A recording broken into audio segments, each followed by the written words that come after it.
Джон Бивер. Құдай Таланың панасы астында. Екінші бөлім. Құдайдың панасы астында. Төртінші бап. Нызамсызлықтың жасырын билігі. Ешкім айтпаған, ал ашылыс арқылы алынған білімлер жалғаннан қорқатұғын ең жақсы қорған болып қызмет етеді. Мұқаддес кітапта соңғы күнлер деген сөз тез-тезден қайталанып тұрады. Бұл күнлер адамзат тарихында бір жағынан ең таң қалдырарлық, екінші жағынан ең қорқынышлы күнлер болуы мүмкін. Не үшін таң қалдырарлық һәм қызығарлы күнлер болуы мүмкін? Себебі біздер сол уақытқа дейін бұрын ешбір әулет көрмеген Құдай салтанатының ұлы ашылысларына гуа боламыз. Һәм сол кезде оға да көп жанлар құтқарылып, ұлы зүрият орылып алынады. Ауа, бұл Құдайдың даңқына һәм қуанышқа, хүкімге һәм қорқынышқа толған күнлер болады. Соңғы күнлер жүдә қорқынышлы болады. Елші Павел бұл күнлерді біздерге аттан анық етіп сөретлеп береді.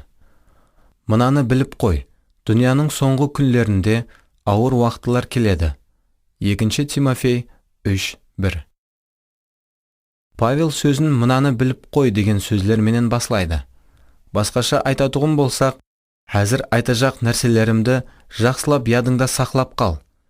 Бұл сөздердің астын сызып, есіңнен кетпесте етіп миыңе жазып ал, дейді.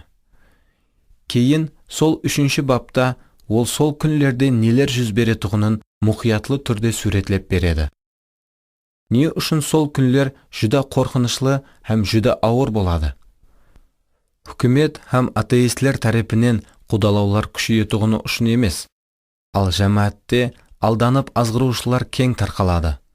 Әне, сол жүдә қиын, ауыр һәм қорқынышлы болады. Бұл ескерту бүткіл жаңа келісім кітаплары бойлап бірнеше рет тәкрарланады. Алданып азғырылу бұл қорқынышлы нәрсе. Не үшін? Себебі оның тикарында жалғанлық жатыр. Алданып азғырылған адам өзінің нахақ екенлігіне қарамастан, шын жүрегіменен өзінің хақ екенлігіне сенеді. Хош хабар кітапларында иеміз Иса сондай алданып азғырылулар хақында бірнеше рет ескертеді. Тек Матта жазған хош хабардың өзінде 24 бапта ол оннан абайлы болуымыз керек хақында 4 мәрте айтады. Шәкіртлері иемізден оның келуін һәм ақыр заманда қандай белгілер көрсететұғыны хақында оннан сұрағанда, соңғы күнлер туралы оның ең бірінші айтқан сөзі мынау болды. Біреулердің сіздерді алдауынан сақ болыңлар. Матта 24:4. Оның ескертулерінде салмақтылықты һәм саулатлықты көреміз. Бұл жүдә әхмиетлі ескертудің шәкіртлердің жүрегінде бір өмірге мөрленіп қалғанын ол қатты қалеген еді. Иеміздің сөзлері 2000 жылдан берлі естіліп тұрыпты. Біздер дана болып, оның бұл сөзлеріне құлақ түруіміз керек. 2 әхмиетлі сұрау. Біздер өз-өзлерімізге мынадай 2 әхмиетлі сұрау беруіміз керек. Біріншісі, алданып азғырылудың негізгі себебі неде? Екіншісі, не үшін бұл алданып азғырылу іркінішсіз тарқала алады? Бірінші сұрауға жауап беретұғым болсақ, негізгі себебін біздер әлі қашан алдыңғы бапта көріп шықтық. Бұл аспан хакімиятына бағынбау һәм нызамсызлық. Біздерге мынадай ескерту берілген.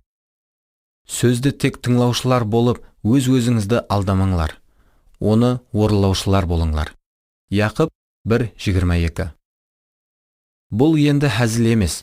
Мұқаддес кітаптың айтуынша, егер адам Құдайдың сөзін естісе, бірақ оған бағынбаса, онда оның жүрегіне һәм сана сезіміне алданып азғырылу кіреді. Бұндай адам натуры жолда кетіп баратырған болса да, туры жолда кетіп баратырғанына сенімі кәміл болуы мүмкін. Құдай хакімиятына бағыну, бұл оның сөзінің хакімиятын тән алып, оған құлақ салуды білдіреді. Ал Құдай хакімиятына хақиқи бағыну жоқ болған жерде, жүдә хилекер ұлы күшке ие һәм қолға түсіру қиын болған алданып азғырылуға есік ашылады. Не үшін соңғы күнлерде азғырылу соншелі дәрежеде гүллеп жаснайды? Павелдің жазуынша, көп адамлар жалғанға алданады. Себебі олар өзлерінің құтқарылуы үшін хақиқатлықты сүюден бас тартқанлықтан набыт болады. 2 Салоникалыларға 2:10. Хақиқатлықты сүю бұл тек оны естіп қоюды білдірмейді, ал оған бағынуды, сүюді де білдіреді. Құдай бір пайғамбарға былай дейді: «Инсан ұлы жерлеслерің дюаллар қасында һәм үйлерінің босағасында тұрып, сен туралы бір-біріне: жүрің, жаратқан иеден қандай сөз келген екен, естейік», деп атыр. Олар топарласып келеді: «Менің халқым сенің алдыңда отырады, сөзлеріңді тыңлайды, бірақ оларды орламайды. Олар тілдерінде жағымпазланғаны менен жүреклерінде өз пайдасын көзлейді». Езекиил 33:30-31. Әзір жәмәтлерімізде көп адамларға жақсы уазлар менен тәлімлер ұнайды. Бірақ оларды орылауға келген уақытында, олар Құдайдың қалеуіне бойсынбай, бұрынғысынша жасауын давам ете береді. 2 Тимофей 3 бап 1-4 аятлар. Біздер хақиқатлықты дүниядағы һәмме адамлардан да, һәмме затлардан да бетер көбірек сүюіміз керек. Оның еркін орылауды өз комфортымыздан да, хәтте өз өмірімізден де бетер көбірек қалеуіміз керек. Сол уақытта ғана біздер өзлеріміздің жеке мәпілерімізді қалдырып, оның қалеулерін таңлаймыз, һәм рухи қанаатланушылық сезімлеріне ие боламыз. Біздер оның еркін орылау үшін өз құқыларымыздан һәм артықмашылықтарымыздан бас тартып, атанақ ағашымызды арқалаймыз. Не үшін? Себебі ол Құдай.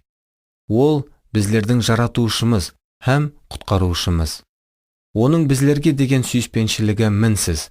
Тек осы ғана біздерді азғырылудан аман сақлай алады. Бірақ жәмәатте сенушілер арасында сондай бағышлану бар ма өзі? Біздер басқа жағдайды көреміз. Хайран қалдыратұғыны, мұхаддис кітаптың авторлары біздердің күнлерімізде болып атырған жағдайларды соншелі дәрежеде алдынан анық көре алған. Хәтте осы күнлері жасап атырған біздер кейде ондай қылып көре алмаймыз. Низамсызлықтың жасырын күші. Біздердің заманымызда кең тарқалған низамсызлық себеплерін үйренгенімізде, және бір факторды есапқа алуымыз керек. Мұхаддис кітапта біздерге мынадай ескерту берілген: ауа, низамсызлықтың сырлы күшлері әлі қашан әрекет етпекте. 2 Салоникалыларға 2:7. Бұл аяттағы низамсызлық деген сөз грек тіліндегі түп нұсқасында аномия деген сөз болып, біздер оны өткен бапта көріп шыққан едік. Байқаған болсаңыз, ол қандай да бір жасырын күшлерге, ямаса хакимиятқа ие екенлігі жазылған. Кейбір аудармаларда бұл низамсызлықтың сырлары деп те берілген. Сыр низамсызлықтың жасырын күшіне жасырылған. Сенушілердің өмірінде низамсызлық қай уақытта күшінен айырылады? Оны ашқан уақытында. Ол тек шеберлік пенен жасырылған кезінде ғана күшке ие бола алады. Жасырын күш дегеннің мәнісі де сол. Ол жасырын кезде, яғни сыр кезінде ғана әрекет ете алады. Құдай біздерге ол туралы ескертеді, себебі ол біздердің бұл сыр, ямаса жасырын күш хақында хабарсыз қалғанымызды қалемейді. 2 Коринфилерге 2:11. Шайтан азғыру бойынша маман. Ол аспанда Құдайға қарсы көтеріліс көтерді, һәм оның ізінен періштелердің 3/1 еріп кетті. Аян 12:3-4. Оннан қалса, бұл мінсіз әлемде жаратқан иенің салтанатына толған хұзірінде жүз берді. Иса шайтанның тек өтірікші ғана емес, ал және өтіріктің әкесі екені хақында да ескертеді. Юхан 8:44. Иса соңғы күнлерде жалғанлық пенен азғырылудың айрықша күшке мінетұғынын, сонлықтан хәтте таңланғанлардың да оның құрбаны болатұғынлығын айтады. Матта 24:24. Бұған біздер хайран болмауымыз керек. Егер шайтан аспанда миллионлаған періштелерді азғырып, ізіне ерте алған болса, онда бұл жер бетінде де сондай көп адамларды азғырып, ізіне ерту оған қиын болмаса керек. Себебі ол бұл дүнияда Хауада хүкімдарлық етуші хәкім болып есапланады. Ефесілерге 2:2. Әзір біздер тап Исаның айтқан сол күнлерінде жасап атырппыз. Соның ұшында, келіңлер, елші Павелдің Коринф жамаатіне шын жүрегінен шығарып айтқан мына сөзлерін диққатпенен үйренейік. Бірақ жыланның Хауа енені хилекерлікпенен алдағанындай, сіздердің ақыл ойларыңыздың да бұзылып, Масихқа деген хақиқи һәм пәк садықлықтан ауып кетуінен қорқамын. 2 Коринфилерге 11:13. Павел ісенушілердің хәлсіз жеріменен Хауа ененің алданып азғырылғанын салыстырады. Шүбхасыз, шайтанның шеберлікпенен ойлап тапқан ең күшлі хилелерінің бірі бұл оның Хауа енені азғыру үшін дүзген жобасы еді. Хауа ененің жасап атырған жері иненің ұшындай да шайтанның тәсірі, ямаса басымы жоқ кемшіліксіз Эдем бағы еді. Ол күнәкар табиаттың ой пікірлерінен жырақ болып, Құдайдың хұзырінен рахатленіп жасайтұғын еді. Хауа енені Құдайға қарсы шығуға мәжбүрлей алуы үшін шайтан бар сұмлығын іске қосып, ең аяр жолды ойлап тапқан еді. Хауа ененің таза ой пікірлерін бұза алуы үшін ол жаман ниетлерін білдірмей әрекет етеді. Һәм аярлық пенен өтірікті раста етіп Хауа енеге ұсынады. Егер біздер оның Хауа енеге қарсы қандай құралды қолданғанын түсінсек, оның ең жақсы құралының не екенін біліп, оның біздерге қарсы қолданатұғын өтірігін түсініп аламыз. Һәм әзір не үшін жүдә көп адамлардың Құдайға құлақ салмай жасап атырғанының сырын да түсініп аламыз. Есіңізде тұтыңлар, Хауа ене алданып, Құдай сөзіне құлақ салмады, ал адам ата болса, біле тұра құлақ салмады. Мен жамаатлерде адамлардың біле тұра Құдай бұйрықларын бұзып атырғанлығына көп мәрте гуа болдым. Олар алданып азғырылып атырған жоқ еді, ал біле тұра қауіплі территорияға кіріп, рухи өлімге жақынласып атырған еді. Римлілерге 8:13. Бұндай адамлар таспауыр болып, оларға жақынласып болмайды. Бірақ жамаатлерде бойсынбайтұғын ісенушілердің басым көпшілігі басқа категорияға тиесілі болып, олар алданғанлар деп аталады. Хауа ененің басынан өткен уақиядағыдай, рухи сауатсызлық себеплі алдану олардың азғырылуына, низамсызлықтың жасырын күшлеріне жол ашып берген. Рухи сауатсызлық азғырылу үшін жақсы топырақ болып қызмет етеді. Құдай былай деген: "Сондықтан халқым наданлығы себеплі сүргін қылынады." Ишая 5:13. Инглиз тіліндегі аудармада білімнің жоқлығы себеплі. Құдайдың жоллары һәм оның рухи низамлары хақында да біздерге ашылған білімлер біздерді дұшпанның азғырылуынан аман сақлайды. Оның хақиқатының нұры әрқандай өтірікті ашып таслайды, һәм біздерді алданудан аман сақлайды. Берілген білімге қарсы ашылыс. Құдай адамды Эдем бағына орналастырып, оған былай деп бұйрық береді: "Сен бұл бағдағы қалеген терегіңнің мейвесінен жей аласың. Бірақ жақсылық һәм жаманлықты білу терегінен жеме, жесең сөзсіз өлесің." Жаратылыс 2:16-17. Сонан кейін жаратқан ие адам атаның бір қабырғасынан Хауа енені жаратады. Демек, бұл сәл кейінірек жүз берген. Себебі Хауа ене елі жаратылмасынан бұрын адам ата барлық хайуанларға һәм аспан құсларына ат қойып үлгерген еді.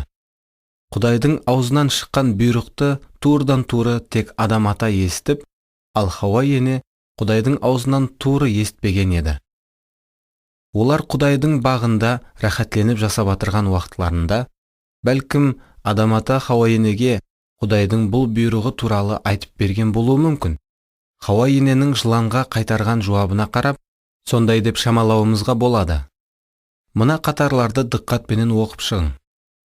Құдай ие жаратқан жабайы хайуанлардың ішіндегі ең хилекері жылан еді. Жылан хаялдан, хақиқаттан да Құдай бағдағы ешбір теректің мейвесінен жемең, деді ме? Деп сұрады. Хаял жыланға былай деп жауап берді. Біздер бағдағы теректілердің мейвелерінен жей аламыз. Бірақ Құдай, бағдың ортасындағы теректің мейвесінен жемең, оған қол тигізбең, болмаса өліп қаласыз, деген еді.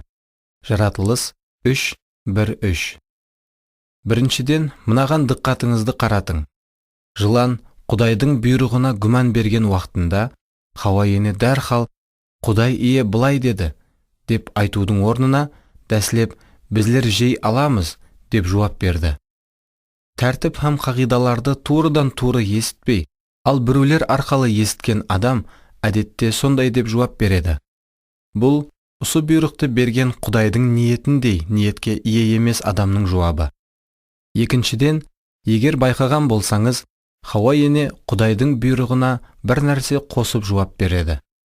Бірақ Құдай, бағдың ортасындағы теректің мейвесінен жемең, оған қол тигізбең, болмаса өліп қаласыз, деген еді. Құдай, оған қол тигізбең деп айтқан жоқ. Міне, ашылысты Құдайдан емес, ал басқа адамнан алсаң, кейінінде не болатұғынына және бір мысал. Құдай өз сөзін мұқаддес рух арқылы ашқан уақытында, бұл ашылыс өміріміздің бір бөлегіне айланады. Біздер кейбір кітапларды оқып атырғанымызда, тәлім алып атырғанымызда, ямаса жасырын бөлмеде мұқаддес кітапты ізертілеп оқып атырғанымызда, ямаса мұқаддес рухпенен қарым-қатынас құрып атырған уақытларымызда ашылыс аламыз. Адам ата үшін Құдайдың бұйрықлары оны қоршап тұрған нәрселер сияқлы анық һәм раушан еді. Олар адам атаның болмысының бір бөлегі еді. Ал егер біздер Құдайдың бір бұйрығын естсек, бірақ ол біздерге мұқаддес рух арқылы ашылмаса, онда бұл бұйрық өміріміздің бір бөлегіне айланбайды. Ол біздерге тек бір мұқаддес низам болып көрінеді. Ал күнә өз күшін мұқаддес низамнан алады. 1 Коринфилерге 15:56. Алдын айтқанымдай, менің ойымша, Хауа ені Құдайдың бұйрығын адам ата арқылы есткен. Шамасы, Хауа ені бұл бұйрық туралы Құдайдың өзінен сұрамаған. Ол тек адам атаның айтқан сөзлерін қандай болса, сондай етіп қабыл етіп қойған. Бұл сөзлер оның үшін ашылыс арқылы алынған білім болмаған, ал басқа адам арқылы есткен білім болған. Сондықтан ол азғырылудың басымы астында өзін өзі қорғай алмай қалды. Әне, соның ұшында жылан хүжімге өту үшін адам атаны емес, ал Хауа енені таңлаған еді. Тек ашылыс арқылы алынған білім ғана біздерді азғырылудан сақлайтұғын ұлы қорған болады. Көп адамлар мұқаддес кітаптағы білімлерді, сабақларды, ямаса қадаған етілген нәрселерді тек басқалардан ғана есткенліктен низамшылықтың құллығына түсіп қалады. Оларды кім айтқан болса да, ата-аналарың ба, уазшылар ма, ямаса бір кітаплар ма, бәрібір алдын әрбір сұрауға байланыслы Құдайдың еркін өзің ізлеп табуың керек. Бұл біздерді азғырылулардан сақлай алатұғын түсінікке ерістіреді. Болмаса, бұл өмірге емес, ал низам құллығына алып келеді. Адамлар бапларды, ямаса аятларды дәлме-дәл такрарлауы мүмкін, бірақ олар мұқаддес кітаптың ішіндегі өмір демін жойтып алады. Олар бір семинарларға, ямаса конференцияларға қатнасып, ол жерде есткен жаңа нәрселеріне қатты жігерленіп кетеді, һәм алған жаңа тәлімін адамларменен бөлісіп баслайды. Бірақ тез арада сол жігерленіп бөлісіп жүрген нәрселері бойынша өзлерінің жасай алмайтұғынлығын аңлап жетеді. Бұл олардың өмірінің бір бөлегіне айланбайды. Сондықтан олардың сөзлері Құдайдан өмір әкеле алмайтұғын бос болып қалады. Сондай жағдайлар жүз бергенде, олар Құдайдың айтқан сөзлеріне бір нәрселерді қосып жібереді, ямаса бір нәрселерді алып таслайды. Олар Құдайдың жолларын анық һәм толық түсініп жетпегенліктен азғырылу келгенде аңсат жеңіліп қалады. Мен көп мәрте адамлардан туысқаным, ақша барлық жаманлықлардың негізі деп айтылған сөзлерді естім. Бірақ Құдай сөзі бұндай демейді. Міне, оның сөзінің не дейтұғыны? Әр түрлі жаманлықтың негізі ақшаны сүю. 1 Тимофей 6:10. Егерде ақша барлық жаманлықлардың негізі болғанда, онда біздер иеміз Исадан да кемшіліктер тапқан болар едік. Себебі оның ақшаларды салып жүретұғын құтысы һәм оларға қарап жүретұғын адамы болған ғой. Бір рет Иса отырған жерге бір хаял кіріп келеді. Оның қолында жүдә қымбат хош иіске толы ыдыс бар еді. Хаял оны сындырып, Исаның аяқларына құяды. Оның бағасы болса, оның 1 жыллық іс хақысына тең еді. Ақшаны сүйетұғын Яхуда бұны көргенде қатты қапа болады.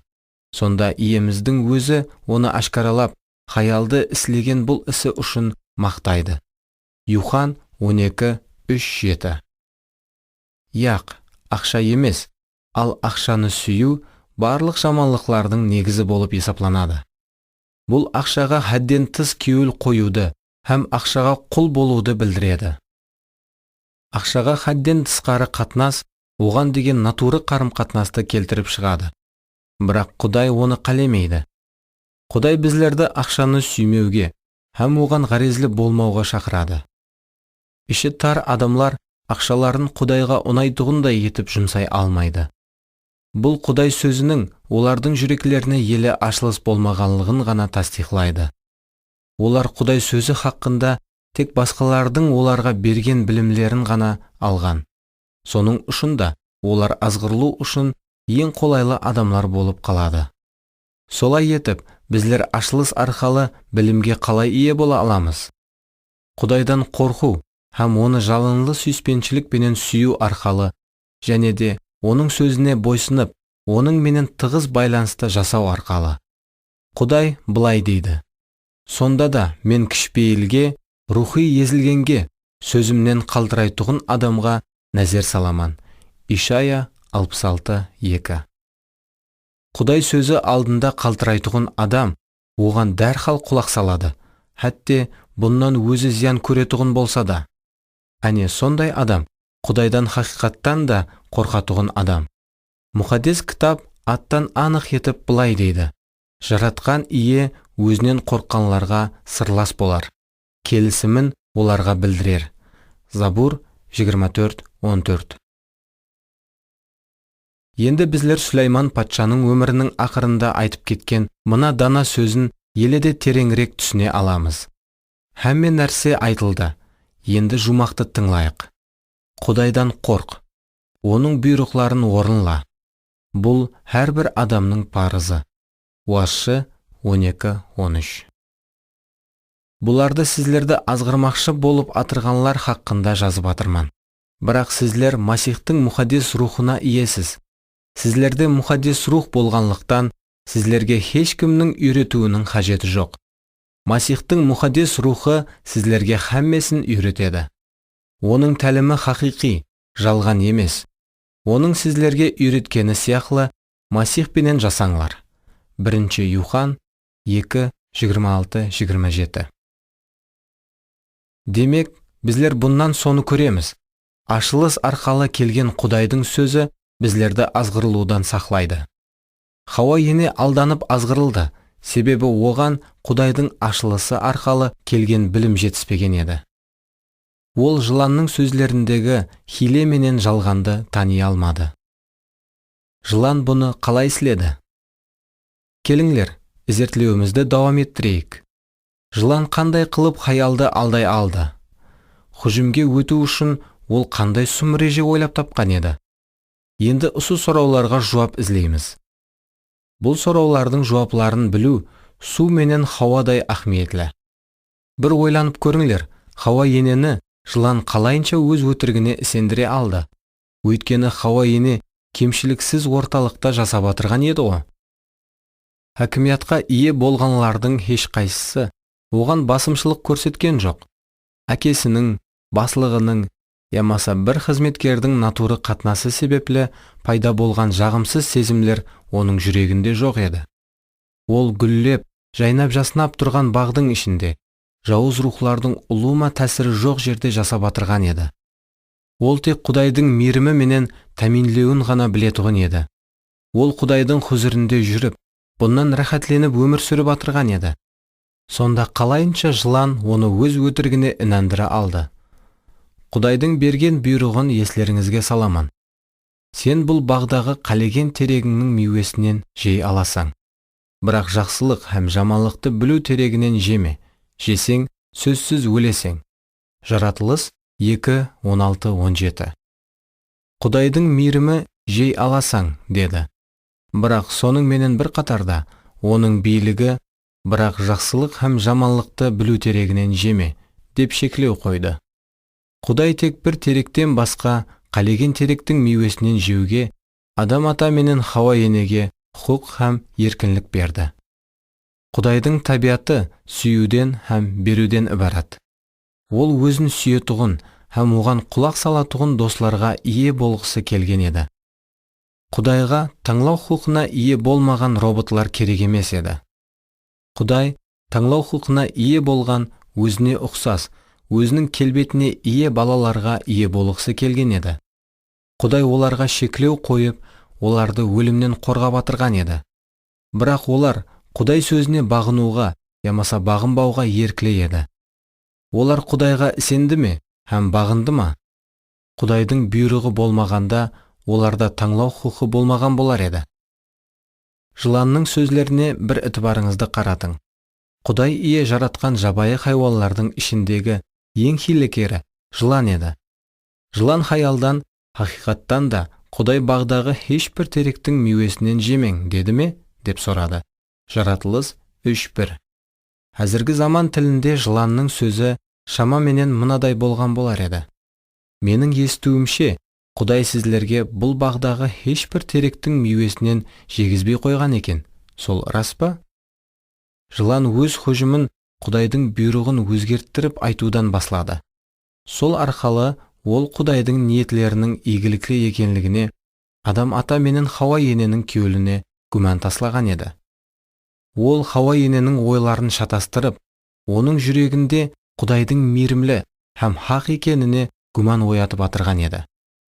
Жылан оның күйеуінде күмән оятқан уақытында, оны арқайын Құдайдың хакимиятына қарсы бағдарлай алды. Жылан Құдайдың сақилығына Хауа ененің көзлерін жауып, бар диққатын Құдайдың қадаған етіп қойған бір терегіне қаратты. Жылан хаялға тап Құдай олардан қандайда бір жүдә жақсы нәрсені жасырып қойғандай етіп көрсетті. Бір сөзбенен айтқанда, жылан Құдайдың жалғыз бұйрығын өзгерттіріп, Құдай адамларға тап жақсы нәрсені жеуге қадаған етіп қойғандай етіп көрсетті. Ал Құдай адам ата менен Хауа енені өлімнен қорғау үшін бұл бұйрықты оларға беріп қойған еді. Жыланның сөзлерінде мысқыллап күлуді сезуге болады.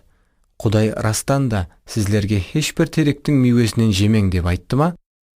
Негізінде, Құдай адамларға бейіштегі барлық теректің мейуелерінен жеуге рұқсат беріп қойған еді. Соған қарамастан, жылан Хауа ененің бар диққатын сол қадаған етілген бір терекке қарата алды. Сахи Құдайдың табиаты беруші, бірақ жылан оны Хауа енеге тонаушы етіп көрсетті. Егер жылан адамға жаратқан иені әділсіз етіп көрсете алса, оның үстінен билікті өз қолына ала баслайды.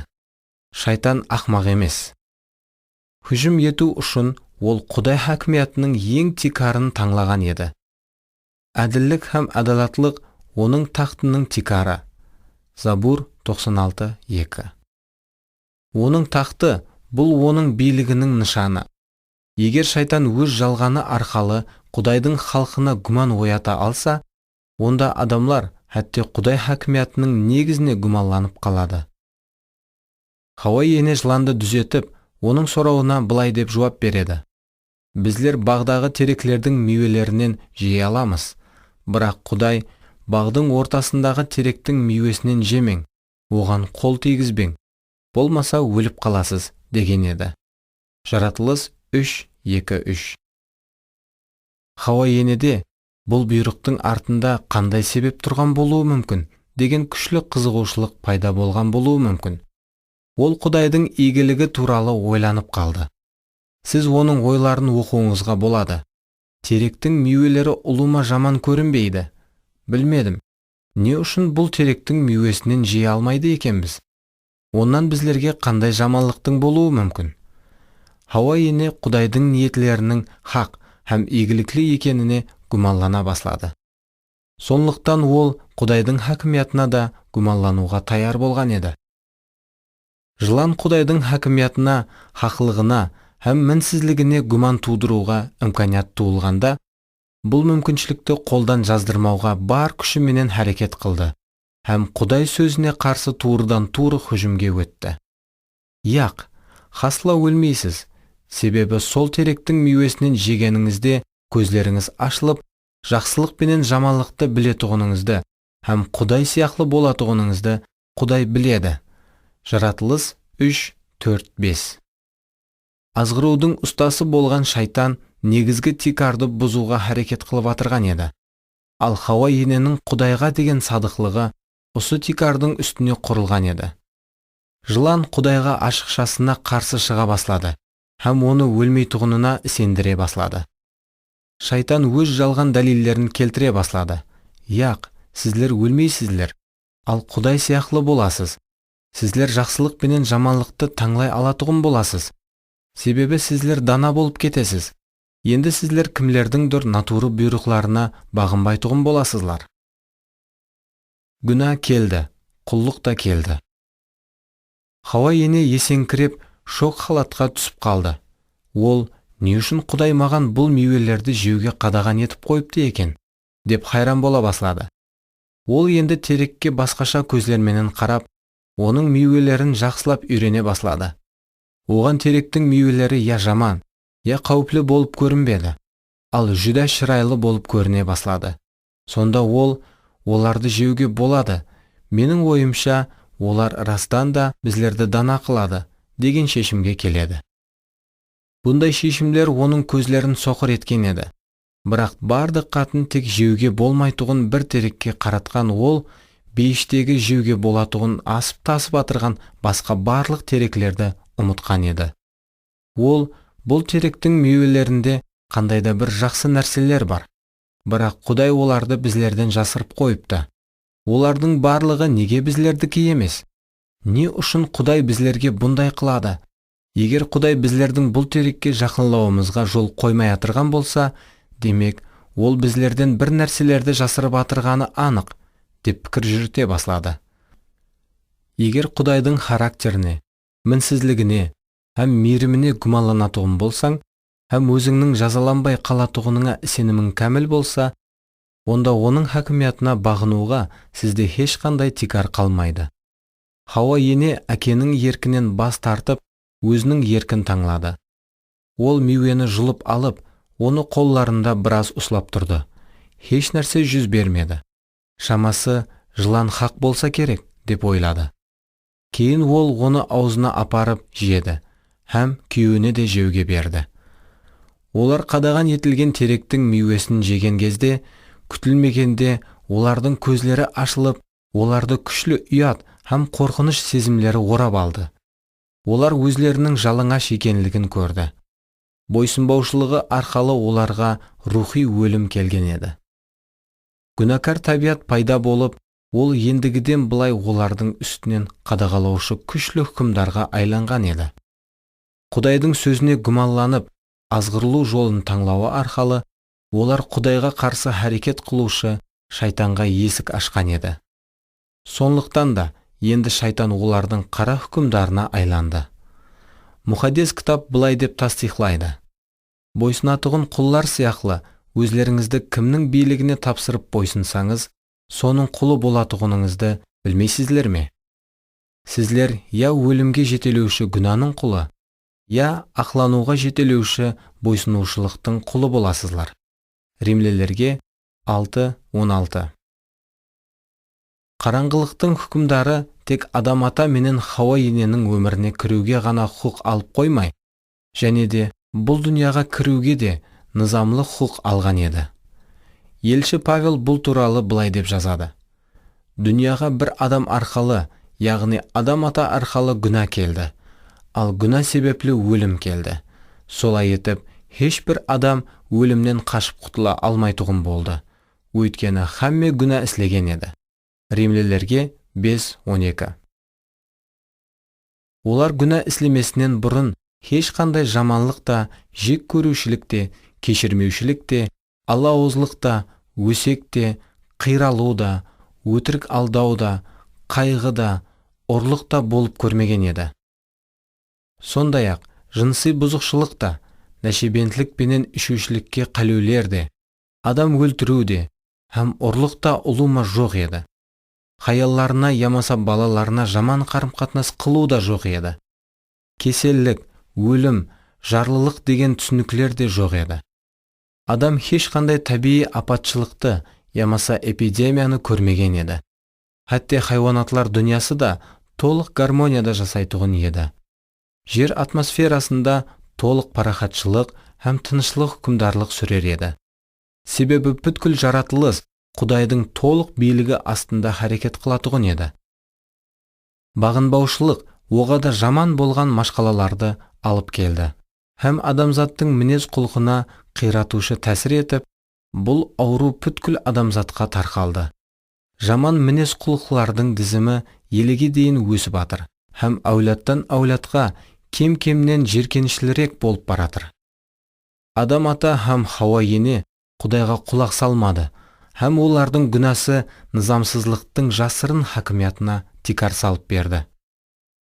Сол хакимияттан шыққан азғырлаулар себеплі адам аспаннан келетұғын жәрдем һәм қорғаннан айырылып қалды.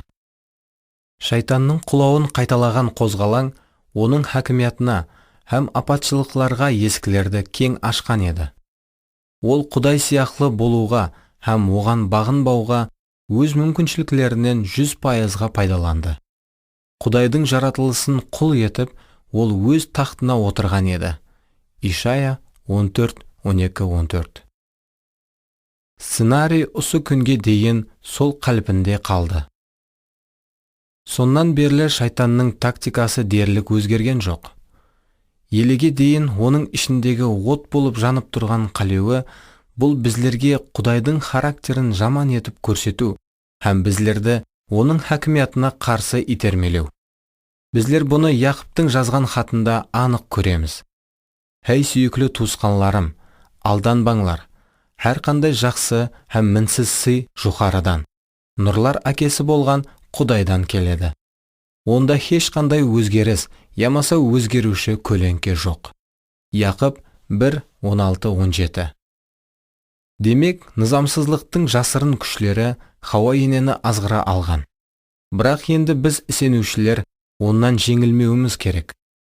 Жоғарыдағы аятлардың авторы біздерді соған шақырып атыр. Ол біздерді елші Павел сияқлы қорғау үшін ескертіп атыр. Біздер бұл сөзлерге айрықша әтібар менен қарап, оларды жүрегіміздің төріне жайғастыруымыз керек. Құдайдың еркіне жат болған ешбір нәрсе жарылқау бола алмайды. Ол жақсы һәм жағымлы болып көрінуі мүмкін, бірақ егер ол Құдайдың еркі болмаса, онда алданып қалмаңлар. Ол сізге жарылқау болмайды. Яқып бірнеше рет мынадай деп тәкрарлайды.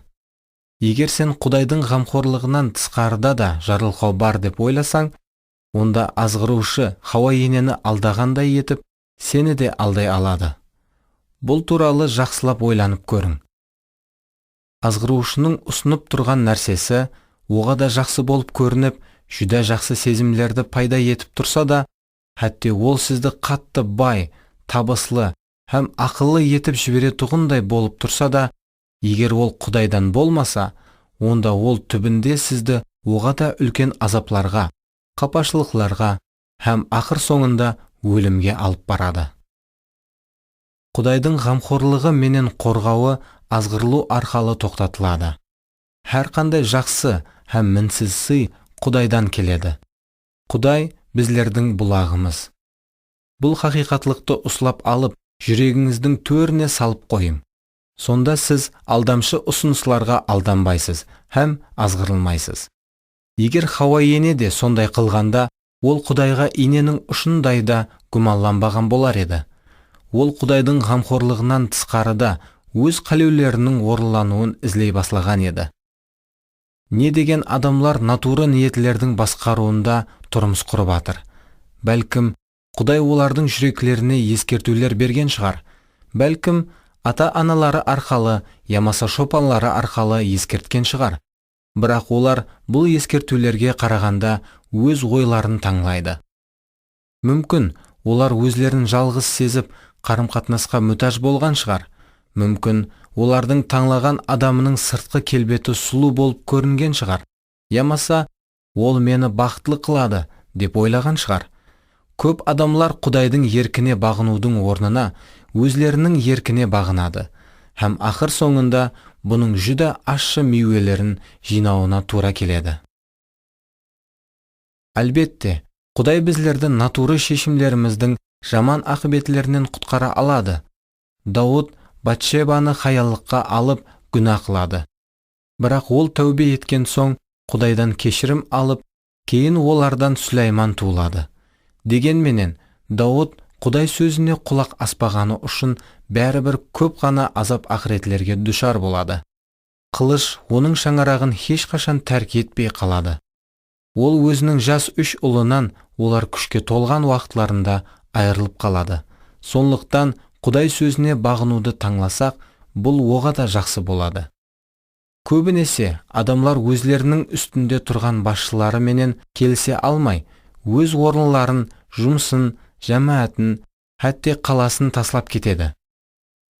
Оларға өмірлері үмітсіз, ал тұрған жерлері келешексіз болып көрінеді. Сөйтіп жүргенде оларға басқа жақлардан бір жарық пайда болғандай болып көрінеді.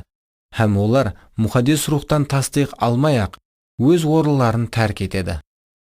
Көпшілік жағдайда олар Құдайдың шақырығы болған мұхаддислікке толық бойсына алмай қалады. Олар деп ойлайды: мен бұл шұқырдың ішінде дым көп отырып кеттім, бір нәрсе қылмасам болмайды. Оларға өз мақсатлары жақсы болып көрініп тұрады. Ақыр соңында олар өз мақсатларының ізіне түсіп, Құдайдың еркіне қарсы жүріс қылады. Кейде олар хәтте кейбір байлыққа да ерседі.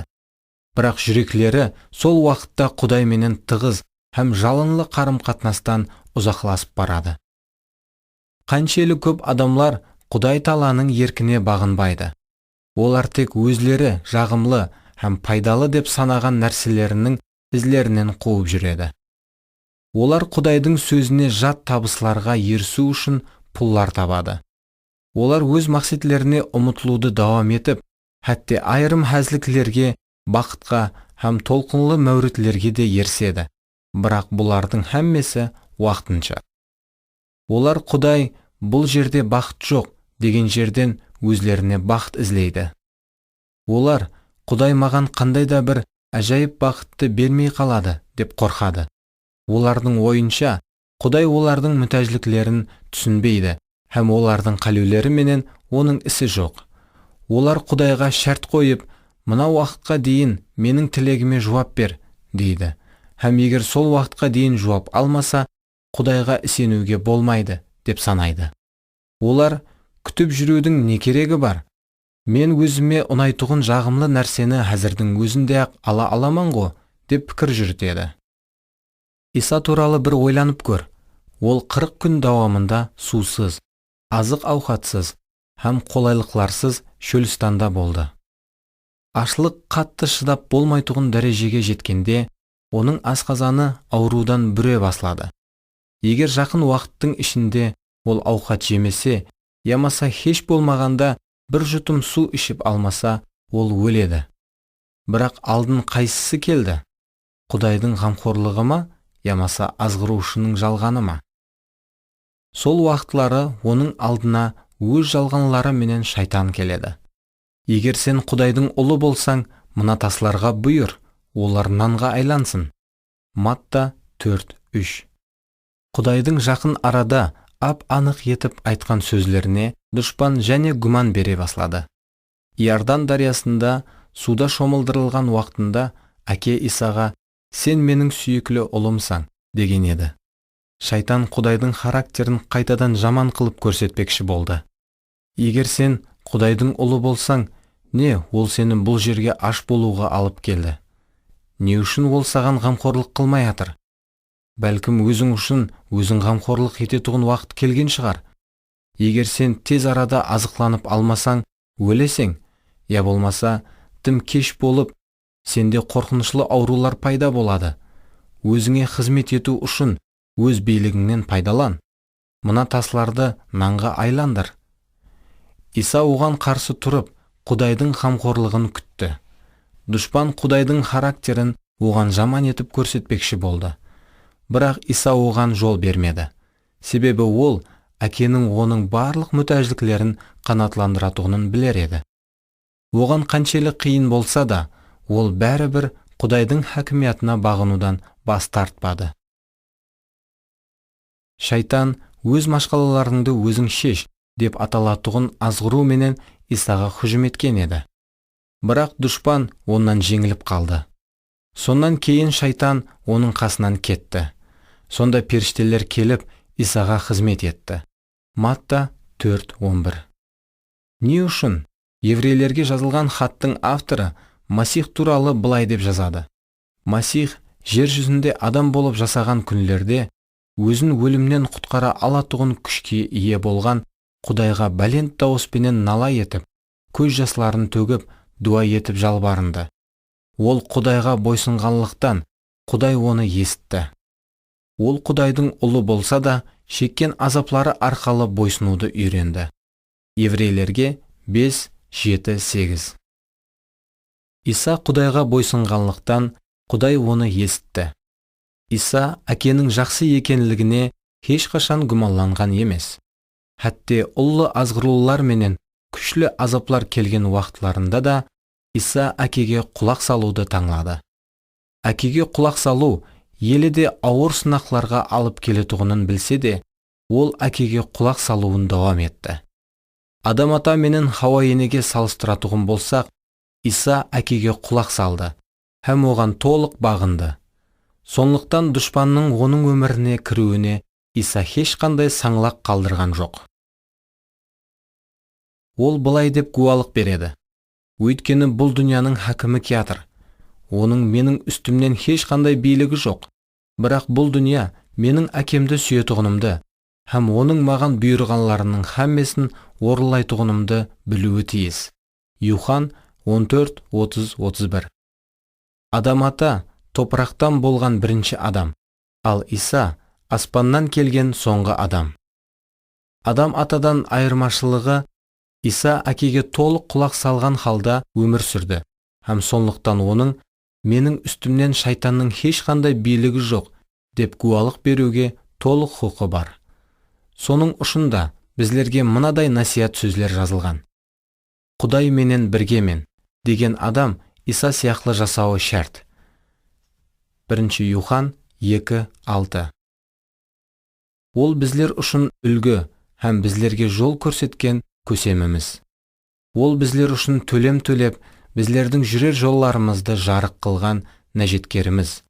Енді біздер топырақтан болған адам атаның жолынан жүруге һәм оның низамсызлығын такрарлауға мәжбүр емеспіз. Ал біздер аспаннан келген соңғы адамның, яғни Иса Масихтың Құдайға толық құлақ салу деп аталатұғын жолынан жүруге шақырылғанбыз һәм билік алғанбыз. Мұхаддес кітап жалынлы түрде былай деп жариялайды. Мінекей, біздерді қоршаған ұсындай көп санлы гуалар топары бар екен, сонлықтан біздер де кесент беретұғын әрбір жүкті, һәм өзлерімізге тез жапсатұғын күнәні таслап, Құдай алдымызға қойған жарыста шыдамлылық пенен жуырайық. Сеніміміздің тикарын салушы һәм оны мінсізлікке ерістіруші Исаға көз тігейік. Ол өзін күтіп тұрған қуаныш үшін атанақ ағашта шегеленудің шерменделігін пісент етпей өлімге барып, тақтының оң тәрепіне отырды. Күнәкарлардың ұсындай қарсылықларына шыдаған Исаны ойлаңлар. Сонда халдан тайып, рухи түскінлікке түспейсіздер. Еврейлерге 12:1-3. Бұл барлық нәрсеге жұмақ жасайды. Бірінші адамның құлағанынан өзіңізге сабақ алың, һәм соңғы адамның құлақ салу жолына жабысып алың. Келесі бапта біздер құлақ салмаушылықтың ақыбетлері нелерге алып келетұғынлығы хақында көріп шығамыз. Ақыбетлері дәрхал көзге көрініп келмеуі мүмкін, бірақ келмей қалуы мүмкін емес. Өміріңізде құлақ салмаушылықты байқасаңыз, оның өміріңізде қалуына асла жол қоймаң.